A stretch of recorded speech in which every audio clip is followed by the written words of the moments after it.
Falls sa Laguna na ubod ng ganda. Tara! Yun ho! Samahan nyo kami guys, kami pupunta sa Aliw Falls, located at Luisana, Laguna. Pero dadaan ka muna sa I Love Ma-JJ. Mahay-hay pala yun. Pero breakfast muna tayo sa McDo. Tapos diretso rides na uli. Mula Lipa City, 2 hours and 45 minutes ang biyahe. Pero kaya ng 2 hours basta 100 km per hour ang takbo mo. Yan, hindi na nga kami. Ay, smile, smile. Hey, punta kami sa... Tayo punta. Aliw Falls. Hi guys. Kami na. Aliw Falls! Let's go! Pagka-park mo ng motor ay 15 to 20 minutes naman ang trekking, di ayos. Ari ang mga trip na malayo sa problema, malapit sa Encanto at puro asapa at puro ilog at gubat ang dadaanan ninyo. May trip.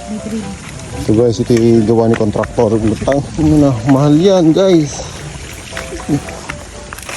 After 2 weeks, narating na namin ang tinatawag nilang Aliw Falls. Grabe guys, napakaganda, majestic.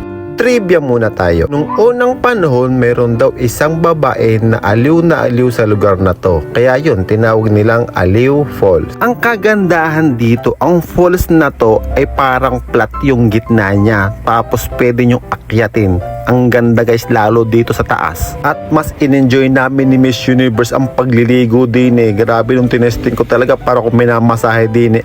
Sarap talaga. Refreshing! Nung makita ni Miss Universe ang aking reaction tsaka ang pagkakasaya ko ay gusto raw niya ay pumunta rin doon. Di kinaon ko muna din eh. At pinatalong ko, iyon, buti ka na lang mahulog. Buti na lang nahawakan. Hindi mo tabibitawan. I love you. At sabay na kaming naligo at nag-enjoy sa Aliw Falls na to. Grabe, napakalamig ng tubig guys. Napakaganda ng lugar.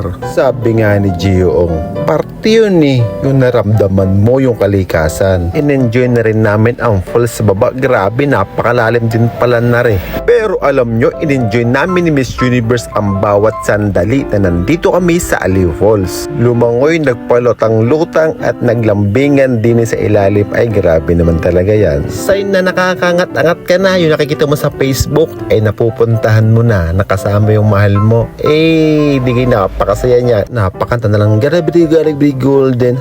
Kumain ng kimchi fried rice with spam and chicken biryani bago umuwi. Grabe. Pagmamahal ba ang tawag dun sa tao na sinasamahan ka sa mga trip mo? Sa akin, oo. Kasi yung trip mo, gagawing trip niya para maging trip yung dalawa. Diba ang saya? Kaya pag nakita mo ng taong yun, mahalin at alagaan. Pasayahin at huwag sasaktan. Bigyan ng oras kasi para sa akin, ang love, ang spell ay T-I-M-E. Time.